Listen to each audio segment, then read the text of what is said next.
அனைவருக்கும் அன்பான வணக்கம்.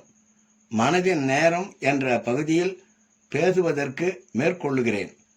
எந்த ஒரு செயலின் முடிவிலும் வெற்றி இருக்க வேண்டும் என்று நினைக்கிறது மனம். ஒரு செயலை தொடங்கும் போது மனம் குழப்பமில்லாமல் தெளிவாக இருக்கிறதா என எத்தனை பேர் அக்கறை காட்டுகிறார்கள். சிலர் நிதானத்துடனும் நிலையான மனதுடனும் நீண்ட தொலைநோக்குடனும் திட்டமிடுதல் என சிந்தனையை கூர்மைப்படுத்தி செயல்படுத்துகிறார்கள். பெரும்பாலானோர் அப்படியா என்றால் இல்லவே இல்லை. சிந்தித்து முடிவெடுத்ததாக கூறுபவர்கள் பெரிய தலைவர்களாக இருக்கலாம், பாமரர்களாக இருக்கலாம். அவர்கள் கூட தோல்வியை தழுவி விடுகிறார்களே ஏன்? நாம் ஒன்று நினைக்க தெய்வம் ஒன்று நினைத்துவிட்டது என்று ஆறுதல் அடைபவர்கள் ஏராளம்.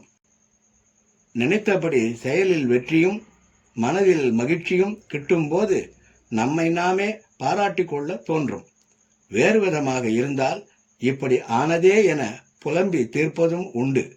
வெற்றியில் நிதானமும் தோல்வியில் படிப்பினையும் கற்றுக்கொள்ள தெரிந்தவனே வாழ்க்கை சக்கரத்தை சீராக இயக்க தெரிந்தவன் அதிர்ஷ்டக்காரன்.